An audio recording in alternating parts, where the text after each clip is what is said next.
Ian Morrisson. Hello and welcome to the Brit TV podcast. It's a pleasure to be here, my friend. Right on, man. We're here in Whistler.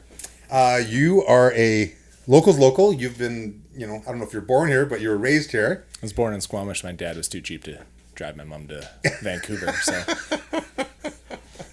Well, it's close enough. Born and raised, we'll say. Lived here for a long time. How long have you lived here? How old are you? 30. 30 quick years. Yeah, they really flew by. A lot of concussions, Yeah. Really time traveled. That'll happen. All those interested in time travel, meet here last week at 7:30. I've used that one before, but I had to do it. It's too good not to reuse. Yeah, I know, right? So, Ian Morrisson is a shredder, local shredder. I don't know if you're a skier that mountain bikes or a mountain biker that skis. I've been trying to figure that out myself. I know, right? Very talented on the bike and the board. I've known you since you were just a young kid, and now you're like a 30-year-old dude and practicing and shredding for forever. But, I knew your dad before I knew you. Your dad is a famous photographer, Paul Morrisson, one of the best in the valley. Legendary dude, very talented. Absolute beauty, too. Absolute beauty of a man. I shot with him in 1995, I think, for the first time. Richie Schley brought me out for a shoot with Paul. We got some great shots on some antique bikes. I guess they're antique now, not 95. It's pretty long time ago. I assume they would have been semi-modern then. Well, it seemed like it. Then. Narrow little bars, long stem. Those bikes actually fit Richie, too. Yeah. Did they? Whatever you say about Richie, at least he doesn't look down on anyone. So, you're raised in Whistler. Like, this is a dream location for many people to come and visit. Your life is better than most people's vacations. Ideally. Yeah. But now that you live in Whistler, where do you go from Whistler? Like, do you need to go anywhere? Do you want to go anywhere? I mean, yeah, I've always loved leaving, but I always love coming home. Yeah. I think at the end of the day, it's a pretty amazing place to be season round, because skiing and biking, you kind of have the best of both worlds all the time. Yeah. So for me, it's the perfect place to be. So many friends coming and going all the time too. So, I mean, obviously not the last 2 years, but in general, yeah. Crankworks, everything. You get to see all your best friends at least once a year. So it's been, super lucky. Yeah. Really. Yeah. Love it here. It's a mecca. Yeah, big time. And snow and in the dirt. So that's awesome. So let's go back to the beginning. Do you remember your first bike? I got I think it was called a Commodore. It was like a little BMX bike, fully rigid. My grandparents gave it to me. I want to say it was for my birthday or Christmas. I'm not too sure which one it was. And I was riding around in the snow. It was great. And then from there, a couple hardtails. And then I got one of Richie Schley's old RMXs. That was my first ever full suspension bike. Oh, nice. Red and white, Rocky Mountain, the maple leaf paint job on it. Oh, nice. Yeah, it was pretty bitchin'. That's pretty cool. Felt like a big man. Yeah. Full suspension. Yeah, I mean, I couldn't have been that big, though. It was Richie's old bike. Yeah. Extra small. That's amazing. So the bike park, I believe, started in 99, is from what I remember. Yeah, it would have been 99. Tester, and then it rolled big time in 2000. Yeah, and I'd say in the last 3 to 4, maybe 5 years, I guess, 3 to 5 years, it's really kind of taken off. Like, yeah, it's crazy how many people are coming in just for the bike park now. Yeah. Like, even the kids that are coming over from New Zealand, Australia, just for bike park, and then they stay for the winter so they can work and then ride the bike park. More bike park. Yeah. So. It's so funny that people come here and ride the bike park, and they love the bike park, which is awesome. But not a lot of people actually ride the valley, and that's equally as amazing. But not a lot of people know about it. Well, I mean, a lot of people know about it, but not as many people as you might think. Not as many people are coming to destination ride outside the bike park, it doesn't seem like. Yeah. Definitely, it's like if someone's coming to Whistler to ride, it's like bike park first, and then maybe a couple trail rides, but... Yeah, we have a hell of a trail network out there. It's amazing. I just started exploring it like 4 years ago. Yeah. A lot of bike park laps. So when you were first starting to ride, who did you ride with back in the day? Were you riding with Alex Pro and Brandon Semenuk? You probably remember the name Kyle McDonald. Yeah. So Chris Colbec used to be our coach. He ran a program in town called Storm. Yeah. Chris Colbec was an ex-Canadian downhill champion a couple times, I think. Yeah, absolute legend. He was in the Cranked One. Yeah, true beauty, that guy. On a decurve. So we were all riding together from a pretty young age, and then... Was that Spraw Kids, or what was the name of the program? Storm BC. Storm BC, that's it. Single track off-road mountain biking. What was it? Single track off-road mountain biking. Storm BC. That makes sense. And yeah, I mean, that did a really good job of getting a bunch of young kids in. Obviously now Bike Park has like DFX and all those programs. There's SGC. There's a lot more access to like coaching and group riding for the young kids. So yeah, it was great. I always used to wonder why there wasn't more fast World Cup downhill racers coming from Whistler, because so many riders ride here, and the level of riding is so high compared to everywhere else in general. And now there is a bunch of World Cup downhillers who are rocking the international stage. But for a while there, all our best athletes were free riders. Yeah, and I think that was a big part. Like, there wasn't a ton of like pressure, or there wasn't necessarily like a lot of guys looking to go to the BC Cup races and do that sort of stuff. All the guys we were looking up to, like you guys, Richie, and it was more of like the free ride. You're looking up to Richie? Well, we were young. So that was what was on everybody's mind. Like, they want to be free riders. They didn't necessarily want to be racers. You guys, Gully, Vanderham, all those dudes around here. Like, of course that's what you're going to do. Yeah. And then, our good friend Stevie kind of brought BC back onto the map after Shandro. I think he was in the early 70s or something on the World Cup scene. So, no, that was really cool. See Finn, Magnus, all the young bloods out there getting after it these days. Seth Sherlock. Yeah.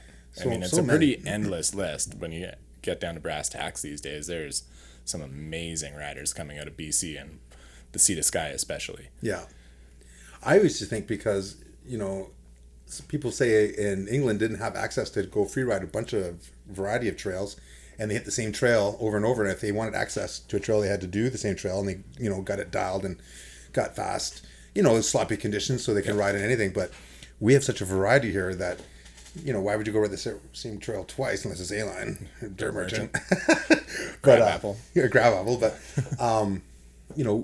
we can just go ride a variety of things, and it's always like a fresh take on riding something. But to get really fast, you have to really kind of dial in your lines and do the same trail over and over, I think. Put in the work. Yeah. Too. I mean, I think you see it a lot nowadays, like kids training from very young ages to become good mountain bikers, where before you were just kids that rode mountain bikes. Yeah.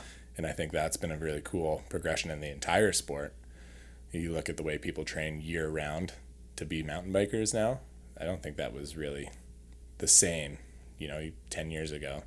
Like, guys were hitting the gym, but they didn't have trainers. No. They weren't mental coaches and they weren't spending every day of their life dedicated to that one thing. Going fast. Yeah, exactly. They just wanted to go shred. Who doesn't want to? Yeah, exactly. So, what was the first trail on the Whistler Bike Park? Was it Ho Chi Minh? Was that the first trail? Or that was one of the first trails? I thought it was a trail even before it was a bike park, I think. That I couldn't really tell you, to be honest. The first lap I ever remember doing lift access, we basically rode the logging road down from the top of the Whistler gondola. Yeah. It was like the end of the year Storm BC party, and it probably would have been around 99, 2000. And yeah, they took us up and we rode down the logging roads, and then there was like a couple braids of like single track that you could hit, but there was like maybe one trail, and it could have been Ho Chi Minh, but God knows my memory's not good enough for that. Yeah. Like I said, we've hit our heads a lot. Yeah, we're lucky we're cute, eh? Yeah. I remember doing some racing up on Blackcomb down the roads, like the dual eliminator. Yeah. Nice. And it was like just high speed pedaling, kind of like kamikaze style. Yeah. With two riders, and it was road, but it was dirt. I love riding the roads. Yeah. All ass. Oh yeah, it's a great time. So, who are some of your mentors back then? Like Chris Colbec, obviously, and obviously you saw like the Fro Riders, us guys in the movies and Vanderham and whatnot. But who are some of your local influences? And don't know what heroes, but like mentors are. I feel like heroes would be pretty appropriate. Yeah. Adam Billinghurst. Adam Billinghurst. I mean, the most vertical ever in the Whistler Bike Park, probably. Yeah, insane. Yeah. If you wanted to learn how to corner in DFX, he was the guy. Yeah. It was like every morning, no pedal, beeline laps. Every time he took a pedal stroke, 10 push-ups. Really? Hate push-ups. Never had to do push-ups. Okay. But man, yeah, 100%. Like riding DFX with Adam was unreal, and then having guys like Kevin Bartowski, Kenny Smith, Tyler Moreland, fast dudes. Yeah, all those guys in the bike park all the time. So you're like young blood that's riding DFX with Adam on the weekends. Then you like see them on the weekdays, and you're like trying to ride the chair with them, and then follow them down A Line, and then like slowly kind of work your way in. And yeah, riding with those guys was the best. Yeah, it was like this fall actually we had like the throwback day.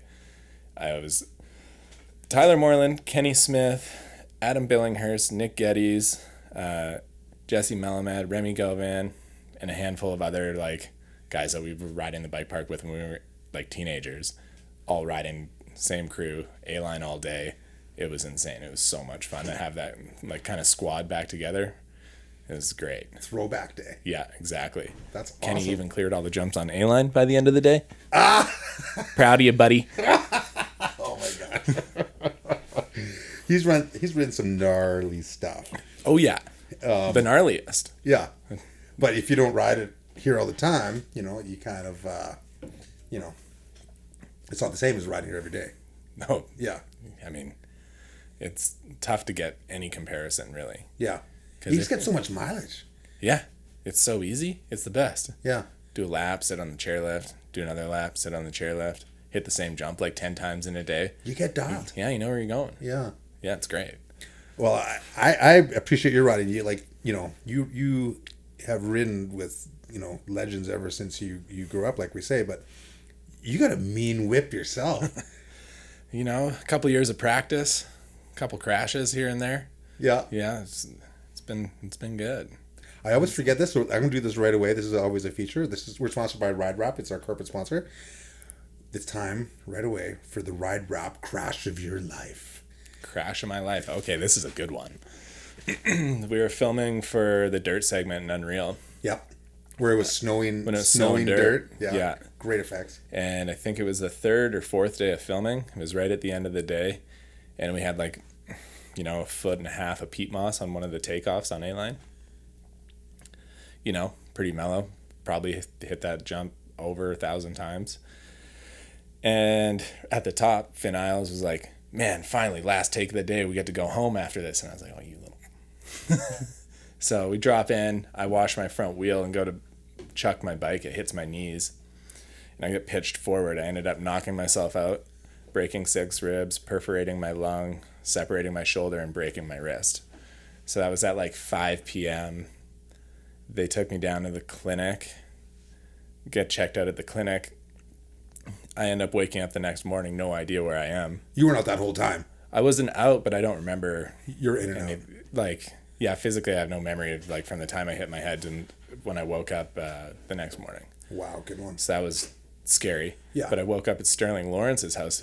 I'd never been there before. So I'm in this foreign room, and I've got a bruise that runs from the top of my hip bone up to my nipple. It's it's going purple, and I couldn't sit up out of bed.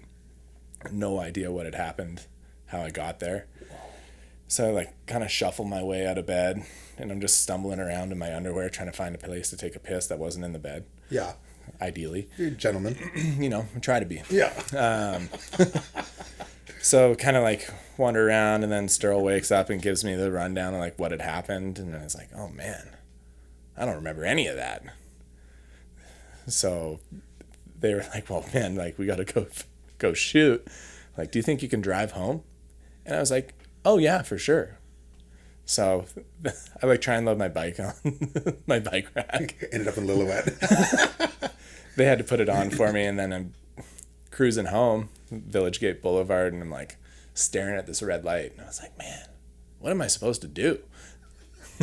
Just red means blow straight through the red light, and I'm like, oh man, I was definitely supposed to stop for that.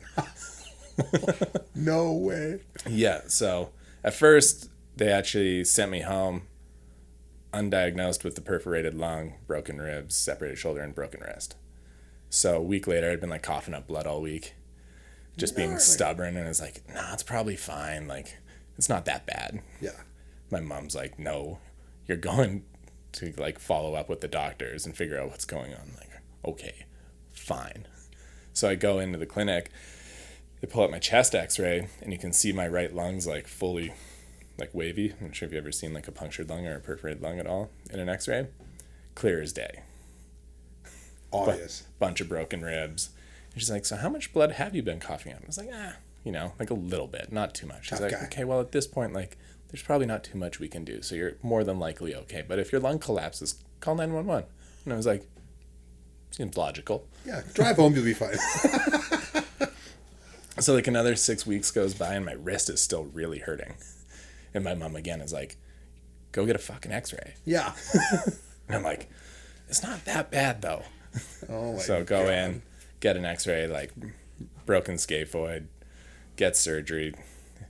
Like 8 weeks later, I'm up there skiing around with a lens cover over my cast. Oh my God. Yeah, it was good. That sounds like a nasty one. Did you see the footage of it? Yeah, it was actually in the crash reel. And it looks like such a nothing little crash. It's crazy, but it was pretty funny because like I go forward and I go out of the view of the camera. And then I come back into the camera. My arms are just at my side and I'm knocked out. And my head just like bouncing in the dirt. Oh my God. Yeah. It was good. Nasty. So, try not to repeat that one. Yeah. But Yeah, don't do that. No. Yeah, crash of your life. Oh, that qualifies. The ride rap crash of your life by Ian Morrisson. Wow. What about on snow? Snow. So I think it was the winter. I can't remember if it was the winter before that crash or it was the winter after that crash, but we were having a really bad snow year. And I was up skiing by myself. It was like the first time it had snowed in a month or so. Get up in the Spankies up by Ruby Bowl. There's kind of this cliff that goes back down towards Diamond. You know? Super tech terrain. Yeah, it wasn't too bad. Skied the cliff, a couple dozen times. But low snow year, it was like fresh dusting of snow, so you couldn't really see any rocks that were on the surface. So I'm skiing in the cliff and I smoke a rock. End up tomahawking off, and then there's kind of like a patch of rocks off to the right hand side, and as I'm coming off the cliff I roll forwards and I can like see I'm gonna land in the rocks, so I like kind of tuck my head in, tuck my shoulder in. Helmet? Always helmet. Yeah. Good. Yeah, I don't want kids, and I also don't want any more concussions, so I always wear a helmet. Yeah. So I end up falling off into the rocks, collapsing my helmet, tearing my rotator cuff, and then putting like a 3-inch crack in my shoulder blade, and then like kind of tomahawking down the hill a little bit further. And I was sitting there and I was like, okay, like, am I gonna call ski patrol? You're solo? Yeah, solo, completely by myself. No one's around. Oh man. So I'm like, if I call ski patrol, I'm gonna be sitting here in the snow for probably like 30-40 minutes at least until they get a toboggan or whatever ends up happening. It's like, or I hike back up, go get my skis and ski out. So I was like, I'm skiing out. Throw my hand like kind of into my jacket and do it up, to, like take some weight off my arm, and then ski from the very top of Spankies essentially all the way down to lot 8. And the thing I didn't think about is like 4,000 vertical feet. Yeah, it was a bit of a ski. It was pretty painful. It felt like it took forever. Yeah. I finally get down to lot 8 and I get to my truck and I'm like, fuck, my car keys are in my right pocket and it's my right hand and the pockets on my pants are super deep. So I've got my pocket undone and I'm like shoving my body up against my truck to try and get my hand deep enough into my pocket so I can get my keys so I can drive myself to the clinic. People are driving by going, arrest that man. Yeah, like this guy looks shady for sure. Yeah. What's he doing? Why is his helmet collapsed like that? So I got my ski boots on, drive myself to the clinic, no parking spots. So I just left my truck parked like right in the middle of the entrance to the Whistler Clinic running because I was still a little out of it. And walked into the clinic. Helmet still on, and the girl at the front desk recognized me, unfortunately, because I'd spent a lot of time in there. And she's like, oh no, first name basis. 100% straight into the ER. And they're like, you drove yourself here? And I was like, well, yeah, I didn't want to wait. There's no red lights on the way here. Yeah. Luckily just a couple stop signs. Yeah, I roll those anyway. That one wasn't very fun, but the situation that happened wasn't very good either. So I try not to ski by myself as much, but yeah. Wow. Well, hey, when you go for it, shit happens, right? Sometimes. Yeah. Oh yeah, happen in a hurry too. Yeah. Usually it's those times where you least expect it. It's something mellow. JRA. Yeah, JRA. Well, that'll get you. Oh yeah. Yeah, like it's like you've probably escaped miraculous moments where you're like, you think for sure you're going down. Yeah. Oh yeah, and you're mid crash going. Oh yeah. Maybe those sharp pointy rocks will stop me.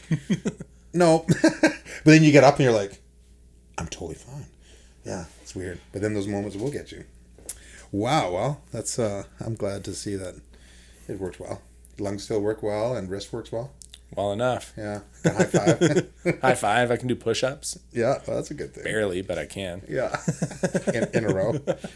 I used to take money from people. I used to bet people in the bar that I could do between 200 and 300 push-ups in 2 minutes. And I'd bet them like $20 or $50. And they'd be like, I'll take that bet. You can't do that. I'm like, whoosh, put the money down.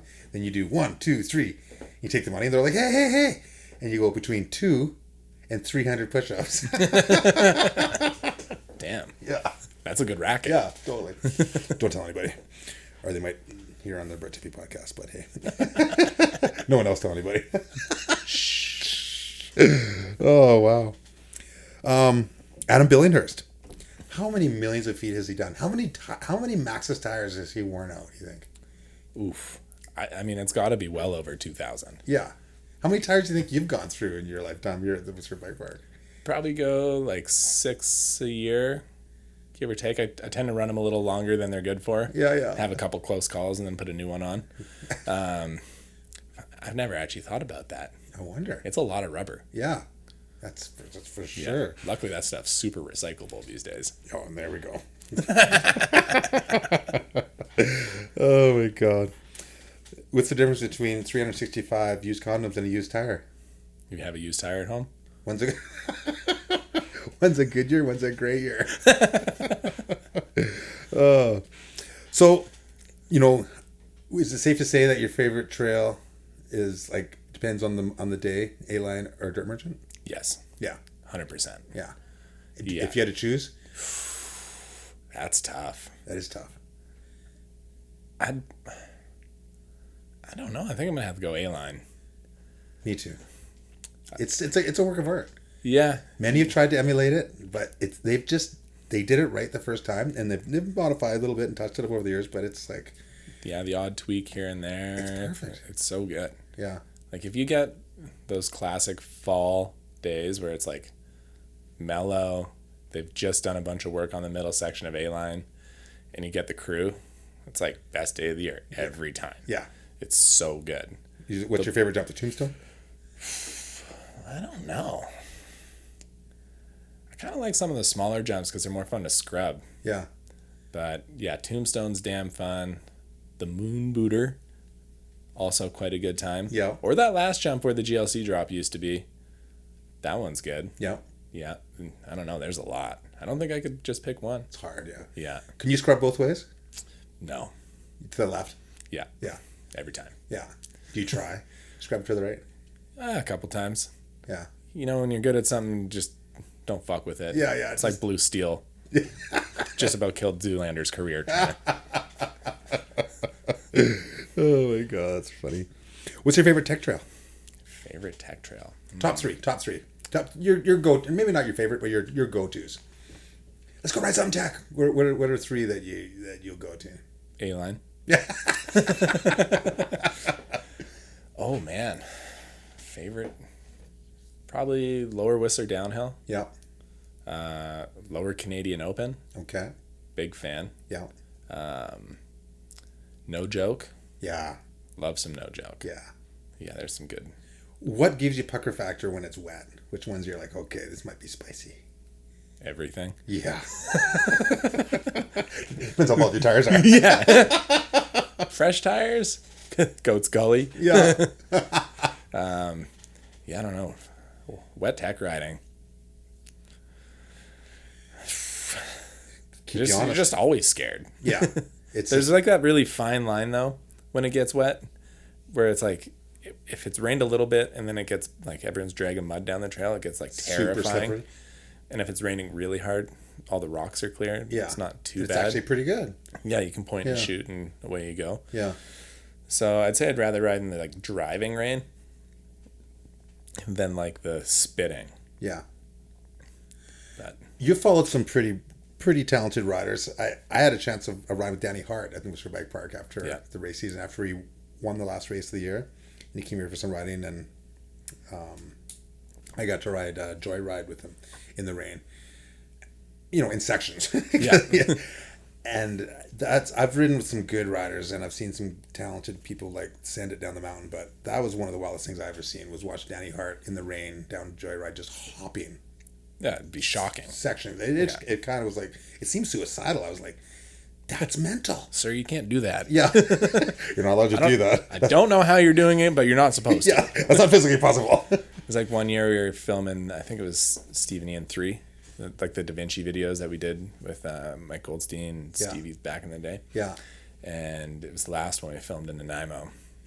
And we filmed it in like first or second week of December. And the last time I'd ridden my bike was closing day of the bike park. Oh, no. Been on your skis? Been on my skis. Yeah. You know, like whatever. Gabe's like, oh yeah, you're going to go ride Prevost with Stevie in the rain. I was like, oh great. I can't. Because you were sponsored by Da Vinci. Yeah. Yeah, for 3-4 years there. And I was like, so no practice. It's supposed to rain 100 mils. And I'm going to go follow Stevie down his home trails. Like, I'm probably going to look like an idiot. Yeah, right. It's like anybody. Oh my God. In so far over my head. Yeah. Just like making it work, sorta. But man, did I have some hard crashes that week. I bet. There's one outtake that Mike has where I like lose my front wheel and my bike just smokes a tree and I like somehow just slide past it like a penguin. And like no idea how. And it was like my crowns were twisted, like bars were bent, snapped a brake lever, and I was like, man, like, at least I can't ride anymore. Yeah, this is great. Yeah. Oh my God. And riding with Stevie, and he's just all like, yeah, come on, let's do this. Come on. Yeah. Yeah. Take crazy. some risks. Yeah. Yeah. Crazy. I remember actually filming for Cranked 4, Search for the Holy Trail, and I got $5,000, and I blew it all, and I added a couple grand, and I bought a KTM dirt bike. First dirt bike I've had in a million years, and I rode for a couple of months, and I didn't mountain bike, and I had to go shoot this new bike called the Slayer, and the first version had a really steep head angle, and I had to go film Tower of Power, which has like a couple gnarly moves. They wanted no armor, open face helmet, and I was like, okay, and then it was a little bit greasy, and so I'm used to this dirt bike, and I'm riding a mountain bike again, which seems sketchy, and had a super steep head angle, and I'm in no armor, and I'm just like, I just was forcing myself to do it to get the shots, right, do my job, but I just remember being so sketched out, and I'm like, I'm never doing this again. I gotta stay on the bike, on the bike. Mandatory. Get out a couple days a week. Yeah. Keep your head working. Yeah. Keep it rolling, right? Wow. So, skiing and biking. How many days a year do you think you get? Cherry picking the good ones? Or are you getting out there no matter what? Cherry picking. Yeah. For sure. Yeah. Yeah, definitely fair weather rider. Yeah. Well, you can afford to because you're right here, so you can just go when it's good. Yeah, I mean, it's pretty good so often. You don't really feel like you're stressed to get out there all the time. That's the thing I really like about biking versus going skiing. It's like I can just go for a bike ride quick, like pop up to Dark Crystal, hour later, good to go. Got my bike ride in. Going skiing, much more of a process. Yeah. So it's like that for biking. I love just like leaving the house, going for a ride, and then chilling, doing something else for the day. It seems like biking is more fun more often, like in any kind of condition, while skiing is very condition dependent. 100%.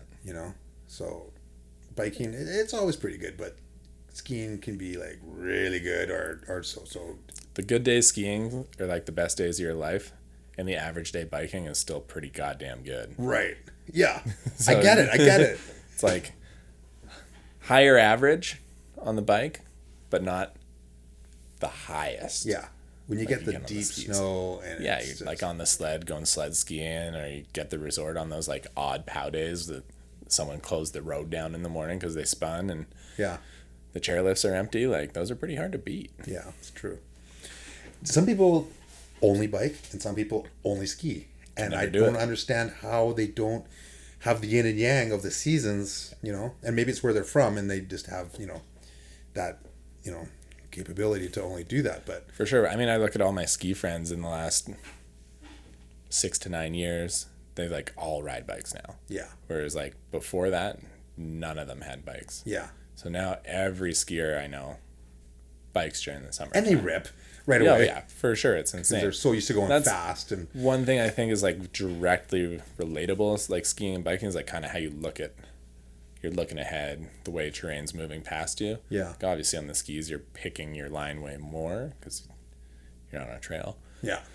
But I think like the way you look downhill is like directly related. And even the body positioning and your stance and pressure control and up on weighting and all those things that you do, they transfer over. Yeah, I mean, drinking beer, it's a massive crossover between those two. Summer, sports. winter, they both go. Practice. Yeah, practice.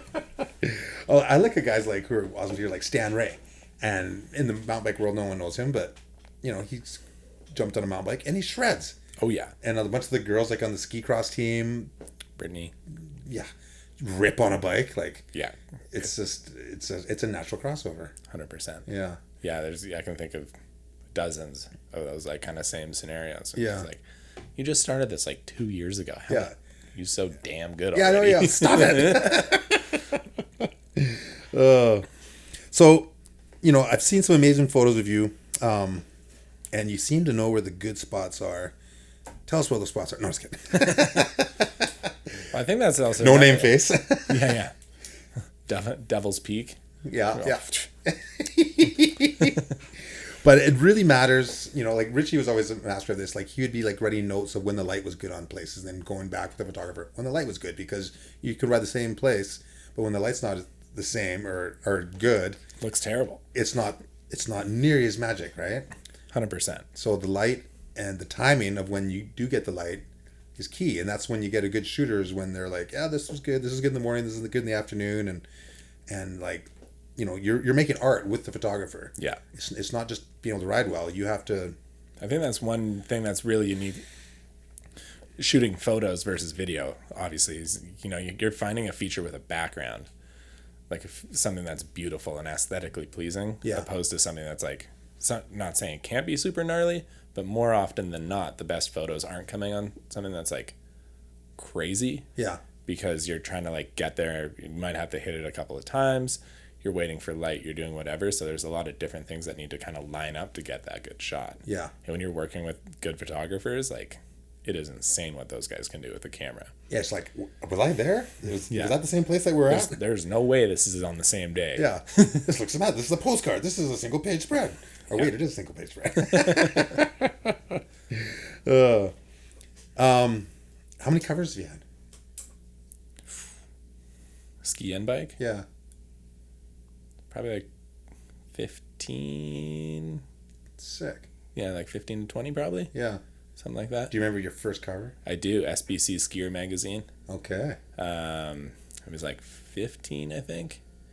It was like a super deep pow shot that my old man took. Yeah. Did you know about it, or did you see it at 7-Eleven?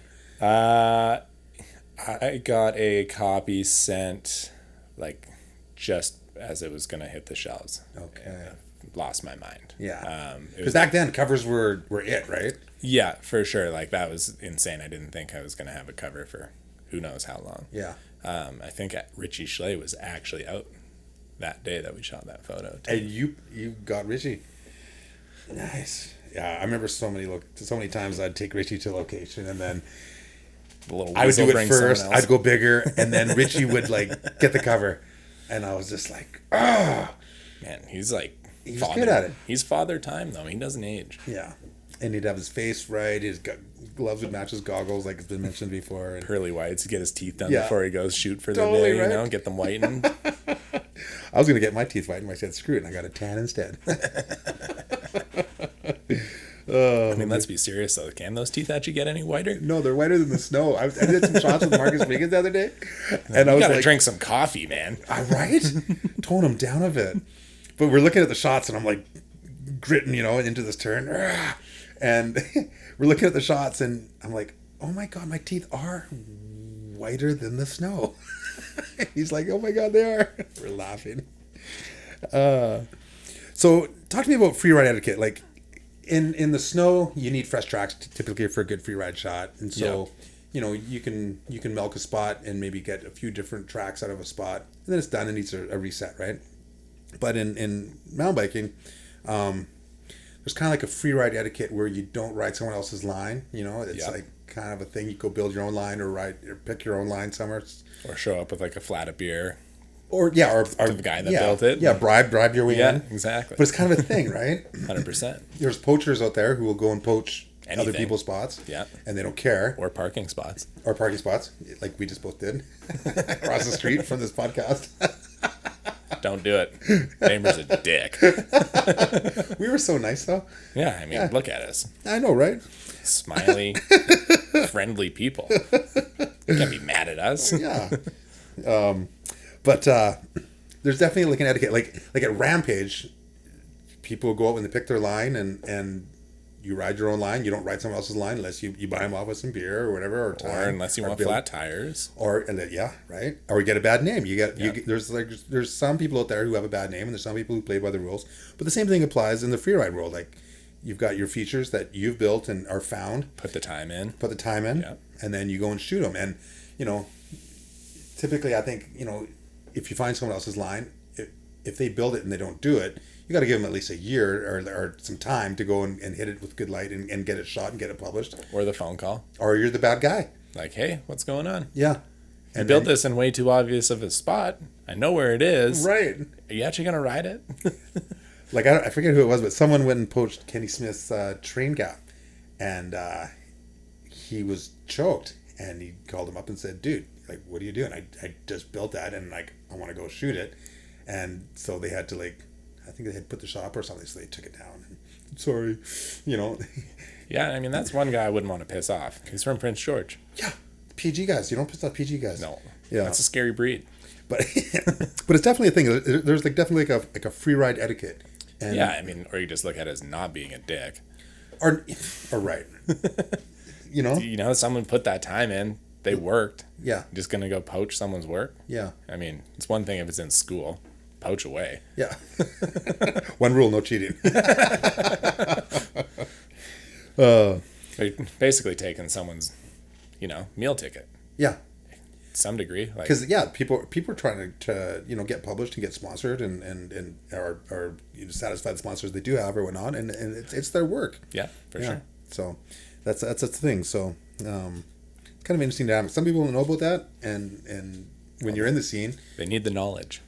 You don't know until right? Until you tell them. Talk to me about the pros that come to town and some of the hardcore locals. There's local guys who don't care about being sponsored, who shred, and then there's some pros that come down, and sometimes these local shredders are better than the pros. There's some wild talent. I mean, I can't even put names to. They don't even care about being famous or sponsored or whatever. They just want to shred, and they shred. Oh, they shred hard. Yeah, I think it's cool. Yeah, it's awesome. I mean, Alex Pro is still probably the best mountain biker I know. He's insane. Unbelievably good. Yeah. And Alex will show up in his work boots after working in his Carhartts. Yeah, 69 days in a row. Yeah. Carhartts on. Hands are so greasy you can't even believe the kid can hold on to grips. Yeah. And he's still just so unbelievably good. Love it. Yeah. So sick. I remember he was warming up at Rampage and he was guinea pigging things. And people were just looking going, what the hell? He was just going for it right away. And it's smooth looking while he's doing it. He's insane. Kid's shockingly good on a mountain bike. Yeah. And then I seen some photos of him backflipping. It must have been a 60-foot drop on his skis. He was backflipping on his skis. Oh, yeah. He went to Cold Rush one year. Yeah. Had the invite. Against all the big dogs. Oh, yeah. Yeah. Yeah, the kid's an animal. Yeah. It just skis and bike. built like an absolute brick shit house. Yeah, totally. I forget what video is it. I think it's an NWD, and there's a scene where him and Semenek are riding, and there's a quick little twisty trail, and he goes down and he just slaps some turns down it. Yeah, and another then shot. cuts left. Yeah. I've watched that over and over. I'm like, how does he carve his bike like that? Like, Just manhandling it around. just muscling it. Yeah. With finesse. Yeah. At the same time, like I don't know how you quite do that like that, but he does it.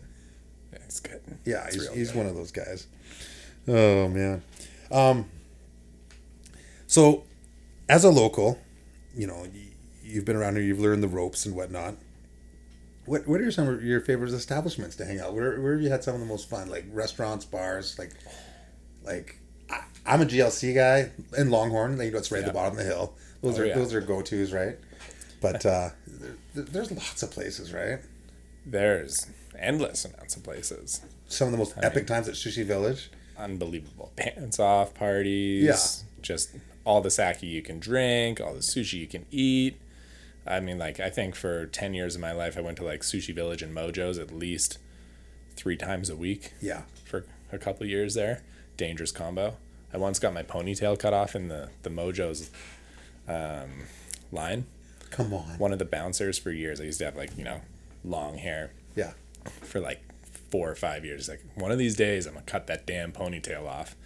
So show up after a Sushi Village excursion, and he's like, one of these days I'm gonna cut that ponytail off, and I was like, might as well be tonight.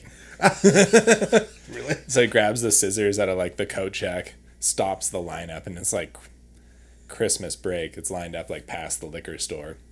He grabs my ponytail and just chops it off. Oh my god. So a couple drinks later, I wake up in the morning and I go to shower and go to work, and I look in the mirror. I was like, holy. Where's this guy? Where's my hair? Yeah. So go to work the next It's morning. on the wall. Even better, I get a phone call at 5 o'clock when I get to work, and he's like, hey, we have your ponytail and coat check still. Do you want to come pick it up? The coat check. So I'm like, of course. Yeah. So I've just got this rat tail of a ponytail at home that I put on my Gaper Day helmet for skiing. Oh, no way. Yeah, so it's just glued onto the back. Yeah. It just has the... Perfect. Authentic. Yeah. Yeah. It's gnarly. And it was at the coat check. I heard a story about Greg Stump, the legendary ski movie maker, going to Tommy Africa's and checking his pants in at the coat check. Why not? And partying away. And he didn't have underwear. And he just partied away. And he was like Greg Stump. So they just let him do whatever he wanted. And people just rocked, didn't even care. Just rocking away. I'm like... Yeah, I don't think you can get away with that one anymore. No, probably not. Yeah, different times. I mean, helicopters are meant for the air, not the dance floor. This is true. Oh, man. So, with all these events coming through, you've done some filming, you've been in some movies, you've done lots of photos and stuff, but with Crankwork coming every year, you're always a free rider. Have you competed in them much, other than Deep Summer? Or how come you didn't? You're fast as hell on the mountain. How come you never competed? So I used to ski race when I was younger. Yeah. And that really burnt me out of the competitive side, showing up and getting into the race brain and that aspect. The butterflies and the... Yeah, so I think I raced A Line and Canadian Open a handful of times. Okay. My best result in A Line was 6th or 7th. So not terrible. Yeah. But definitely just can't pedal as fast as the other guys. They're so fit. It's unbelievable. Got Mick Hanna out there and Brian Lopes back in the day. And then I was just Stevie. really, really good at crashing at the Canadian Open. Oh. Just hanging out And then there. I was like, wait a second. I could just hang out with my friends and watch them race. Yeah. So I started doing that. I got hurt a lot less, and that was nice. Yeah, that's cool. Yeah. And I figure if they ever bring a chainless A-line to Crankworks, I'm back. Okay. Just pumping. Oh, yeah. Cornering. Every year. So Fat Wednesdays, RIP. They suck now. Bunch of tryhards out there. No one's drinking beers after. Really let down. Really? Yeah. Oh, man. Disappointing. Why would they do stuff. that? I don't know. Yeah. Nowhere near as cool. Yeah. It's a real shame. That's too bad. But for years, I would smoke my A-line Crankworks time chainless at the end of the year. Come on. Yeah. Just because you had to be one with it. Well, I was full spandex suit, chainless, and there was a couple $100 worth of beer on the line. Yeah. I mean, talk about motivation. Oh my God. So it's like, maybe I just really am slower when I pedal. So I've really just brought that to my everyday riding now. Okay. That's so funny. I remember Kovarik, he used to win a bunch of those Fat Wednesdays, and then it'd be like a battle between like him and like, say, Remy Matalia or somebody, you know, but Kovarik would won a bunch of them. Yeah, I think I got 2 A-line wins. Okay. I never beat him in B-line, though. That Oh. one really chaps me. That's you can't touch your brakes. It's unbelievable. Yeah. It's you wanna beat him. terrifying. Yeah, oh yeah. Yeah. Like He's got Magura brakes, but he doesn't touch them. just death gripped. Yeah. And like the new Those bikes big roll V-hooks. so damn fast. Yeah. It's like, was one thing when you're on your 26-inch downhill bike going down there, it's like, okay, this is like no brakes, it's manageable. And you're on your 29er, it's just like, oh God. Yeah. Hauling. Yeah. Yeah. Oh my God. He runs those STF views that he's running. The chain dampener, chain silencer. Just Yeah. yeah. Have you tried one? Yeah. Yeah. Look great. Yeah. I I got some, but I haven't put it on yet. Who doesn't love a quiet bike? Yeah. Right. I mean, is there anything better than getting on a fresh bike that's just dead silent? You just hear your tires on the trail. Oh, Yeah. It's a good thing. it's magic. Yeah. I could fall asleep to that noise. You're right. One thing you did compete in, you've been in several dirt diaries and the Yep. the video contest, Oh yeah. and then Deep Summers, of course, shooting. You know, being a free rider and all. But that's kind of like the competition for free riders because there's good, racers. Racers are for people who go fast in the Deep Summer, and Deep Summer and dirt diaries are for people who are good at go out and working with a photographer and getting good shots. And so it's a competition. But there was one where you did a speech where you did a bunch of different accents. Yes, I was actually just talking about this yesterday with Jeff Schmuck from Forecast Ski Magazine and Mark Warner. Oh, yeah. Where, I go from my French-Canadian accent. When I do my intro, they tell me don't do anything stupid up there. But I'm so bad at talking in front of a group of people. Like, I got up there, made it like 4 seconds into my speech, like talking with Cam on the in front of everyone, and I just like instantly Quebecois accent. Yeah. And then like partway through that, I was like kind of getting to a wall, so I just flipped into my Aussie accent. Oh, my God. So I pissed everyone off in the crowd instead of Yeah. just half. Yeah, I heard about that for years after. People are like, "You're such an idiot." It's like, thank you. But was it easier to talk? Oh yeah, 100%. Yeah. Instantly, I could just ramble on all night. As a character? Yeah. Yeah. It's my favorite. Yeah. To be a part of the local community, you really have to be able to embrace the locals. Right. Be one with them. Exactly. Yeah. There's so many French Canadians here that are crazy. They're a crazy athletic breed. And the Aussies, there's so many fast Aussies. And they don't have big mountains there, but they're fast. And there's tons of them that come here to ride, and they're part of the infrastructure. Oh yeah. Well, it's crazy. I think that like the amount of Aussies that we know that have come for a year and Never stayed leave. for a lifetime. Yeah. Pretty crazy. They can party hard Oh yeah. and shred hard. Yeah. Love it. Let's hear your Aussie accent. Mate, come on. You want to put me on the spot like that? I'm gonna bloody struggle, mate. Like, it's been tough. Like, with the borders being closed, I haven't been able to get out of Australia. It's been like 18 months I was stuck at home, just frothing to get to Wissy and get a couple laps with me mates. Like, all summer long, I was having just so much fun. Like, mate, lifts, rights, whips, jumps. Like, I love it here. I was working at a dishy at Longhorns. Have you been in there, mate? Bloody party, bro. I was making like minimum wage plus tips. I was clearing like $13 an hour. Me and like 33 of my best friends rented a 2-bedroom. Oh, it was unreal. We almost made rent. True story. It's awesome. This is awesome. I love it. Oh, man. That's what 30 years of living in Whistler will get you. Yeah, right. Yeah. 30 years. That's amazing. It's a long time to be shredding here. But, why wouldn't you? I mean, everyone else is just coming here Yeah. to shred, so why not just be here all the time? Yeah. It's so hard, though, when you live here because, when I used to drink, I would, be hanging out here, living here, riding, partying here. And then, I have some friends come to town. And they were like, we're in town. Let's give her. And you're like, right on. And then you hit it hard with them for, 3 or 4 days. And they go home. And then the new batch of people come in. We just got to town. Let's give her. And you're like... But yeah. I just did this. Yeah, I just did this for 3 or 4 days. And then you party hard with the new crew for 3 or 4 days. And they, go home. And then comes in... it's a never-ending, the door of new the spin people. cycle. Yeah. You really get into it sometimes. Yeah. This year, our dog and his buddy Diego came and visited. And, that was kind of the first real buddies that had come up from the States since COVID. Okay. And it was I think they stayed in the house for 13 days or something. And it was day 13, it was liver's aching. And it was okay, it's raining and you guys are going home. I can't wait to sleep on my couch. Yeah. You have a couch? Yeah, here it is. I actually get to see my couch. Oh, that's funny. Oh, man. So, where do you like to go when you hit the road? What places have you been to that blew your mind? That I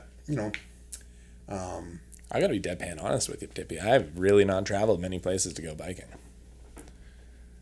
Sun Peaks? Yes. Sun Peaks, fantastic. Silver Star, fantastic. Outside of that, though, I have not really gone that far. I'm a homebody, my guy. You are a Whistler local. Yeah. Prevost. Okay, yeah. I will say that if there's one place I'd love to go ride. Yeah. It's there. You've worked in some bike shops and some long-term legendary ones. You worked in Evolutuion for a long time. 10 years. 10 years? Yeah. And now you work at Fanatyk Co? Yeah, year 5. Okay. Yeah, I really like to keep things consistent in my life. Yeah. 2 jobs last 15 years. It's been good. Yeah. Mixed in with a little bit of coaching SGC. Yeah, perfect. Yeah, it's for been Chandro. Yeah. Yeah. Oh yeah. So what was the vibe like at Evolutuion, working for Janine and they've been around a long time. Yeah, curious. Probably 26 years now. I think so. Yeah, somewhere around there. Much longer than the bike park. Yeah. Working for Janine was amazing. Yeah. I love that little shop. Yeah. She's done such a great job and always super fun crew in there. Trevor, longest standing employee other than Janine. Yeah. He's probably year 15 there now. Yeah, solid group. Yeah. Really fun. And then I just wanted to be a little bit closer to Earl's. So I made the jump over to Fanatyk Co. Which is almost next door. Yeah, it's 169 feet away probably. Yeah. Door to door. Yeah. Yeah. It's great. Yeah. And Scott Humvee and Kevin Kobayashi, they've got a cool group of people working there as well. Great vibe. Good. Another long-term local shop. Yeah. Between those two, it's almost 50 years of retail. Right. So it's if you're going to work at 2 shops in town, those are the ones. Yeah. And it seems like the mechanics always rip too. Because they... Savages. Well, they can actually afford to fix their bikes. They can actually afford to fix their bikes so they can go hard. Yeah. Yeah. I love that. Yeah, it's great. I mean, there's, like you said, there's endless amounts of good riders in this town, whether they be carpenters, auto mechanics, bike mechanics. It doesn't matter what industry they're coming from. Probably even an IT guy or 2 out there that can ride a bike. They can I don't shred. know. You never know. I would assume so, though. Yeah. Yeah, they're out there. Yeah, they've got to be. Yeah, I'm going to be on a quest now for a fast IT guy. Yeah. So, I got you here. Computing corner, data analysis, and physics. Oh, yeah. Oh, my God. Funny. Wow. Well, what do you think, Whistler's changed over the years. It's gotten bigger, badder. They've got Creekside now. Remember when Garbo first, happened, and then Creekside, and they're working on new things working on a World Cup downhill trail, I heard. And I forget what the name of it is, but it's the amount of points. 1901. Is that the amount of points that Stevie won the 2013 World Cup downhill overall with? I mean, I was 1,000% sure there for about a split second, but now I'm starting to doubt myself. Yeah. whatever the name of it is. It's just how many points he had that year. Yeah. But that's like going to be like a badass World Cup track. I mean, that's what we're missing. Yeah. Give the people what they need. Yeah. It'd be sick to have a World Cup here. Oh, yeah. I don't know why there's never been a World Cup, but... We need that party. That would be a party. Well, there's no Crankworks the last couple of years. We're missing it. A World Cup downhill in Whistler? Lights out. Yeah. It'd be awesome. Come on, UCI. Yeah. Let us have it. Yeah. If you're listening to this, let's do it. Yeah, that'd be sick. What else do you think Whistler needs? Strip club. There used to be the boot. Yeah, I was too young for the boot. I missed out. Yo, man. It's really, really devastating. Yeah. What does Whistler need? More parking? Yeah. I have executive parking at Ava, so I can't really talk myself, but I spent a lot of time in Lot 5. Free parking. Oh, yeah. Yeah. Is there any other way? The hill to the lift seems so gnarly on a downhill bike. Oh, yeah. The parking lot's almost like flat. 30 minutes. Yeah, right. In a row. Damn, trail ride getting over there. Come on. Oh, I love it. I love it. It's funny. Oh. Resort like this, we should at least have a magic carpet that goes from lot 4 to the bottom of the hill. Yes. Yeah, we should sign a petition. We've got a lot of Americans that come here. Seen them waddle around town. They could use it. Yeah. Yeah, for sure. So it's like January right now. We've been getting some good ski days, some fat pow days, like some of the best I've seen in like a decade or more. Consistent cold pow days. Yeah. For a couple weeks there. Like until it rained over the peak. Yeah. But hey, it's only done it once so far this year. That's good. It's weather. It happens. It changes. 100%. I remember I was here in the winter of '99, and that was when all the gray-haired guys were like, "This is the best winter I can ever remember." And it was like I was trying to race World Cup and race GS, so I was looking for hardback to train on, and it just kept dumping powder, and I'm like, "Okay, I'll ride powder again today if I have to." Yeah, right to the valley. That was an amazing year, but this year has been insane as well. So hopefully it keeps up. Yeah. The only thing with the valley snow that really chaps me is sometimes it's just muddy when they open the bike park. Because it lingers around, right? Yeah. Yeah. So when do you start jonesing, like, throughout the winter to get back on the bike? Like, I'm sure you have the moments of Jones, but when do you really start? Second week of April. Really starts kicking in? Yeah. Up until then, like, especially, like, busy filming, skiing, like, yeah, I don't really pull the head up and think about biking until then. Yeah. Because I'm very superstitious. It's like if I ride my bike, I'll probably crash and hurt myself and not be able to finish my ski season. Right. And you got deliverables to do. Yeah. Yeah. So like I'm always really worried about that. But also I'm having so much fun skiing that I don't really feel like I need to switch seasons. Obviously if the snow's tragic and we're not having pow days, like switches faster. So get me out of there. Yeah. Get me on the bike. But I love like a good hard switch. Yeah. Like second week of April, crossover. Goes Bluebird, gets warm, everything melts out. I can just go ride my bike. Yeah. And I'm very happy with that. You're kind of nerdy at the beginning till you get the flow back and yeah, definitely. You get like shake off the rust a little bit, and then all of a sudden it just like clicks on like the second or third ride, and you're just like, oh yeah, love it. It's like already dusty in Pemberton. You're like, it's April 20th. Yeah. How? Like, it's always dusty there, isn't it? It rained 40 mils yesterday. Where is this dust coming from? Yeah. It's a different world in there. Yeah, Mackenzie Zone just like literally bakes. Yeah, all the time. All the time. Yeah, it's probably dustier right now there. Yeah. Yeah. If you can find some dirt, I guarantee you it's dusty. Yeah, just dig through like 1 centimeter of... There's like a meter of snow on top of some of it right now. You dig down, there's dust under underneath. there for sure. Of course. Oh, that's funny. Wow. Well, you got a pretty good life here, man. It's not a bad place to be, and you've really embraced it, and you're killing it in the snow and the dirt. It's always good to see. Thanks, Ben. Yeah, man. Appreciate it. I got a dad joke for you. Well, it's the end of the podcast, so you have to have a dad joke. So this is good timing. Perfect. What have you got for us? Luckily, I looked up something before I came over here. Okay. I didn't used to like facial hair, but then it grew on me. Not very well, but it did. I must ask you a question. Where is it? Oh, come on. it's not that blind. Like, I can see it. If the lighting's just right. Yeah. And then let me get that angle. Okay, I got one for you. A skeleton walks into a bar and says, "Hey, bartender, I'll have a beer and a mop." Dad joke. Golf clap. I got a golf clap from Ian Morrisson. Yay! Phenomenal stuff. Yeah, thank you very much. Thank you very much. Awesome. Hey, thanks for coming on the show, man. Tippie, pleasure. Yeah. Glad we could make it happen, bud. Right on. Always good to see you. Ian Morrisson on the BTP right here in Whistler. Thanks, brother. Thank you. Ow! Check him out at your Instagram. Ian_Morrisson. Boom.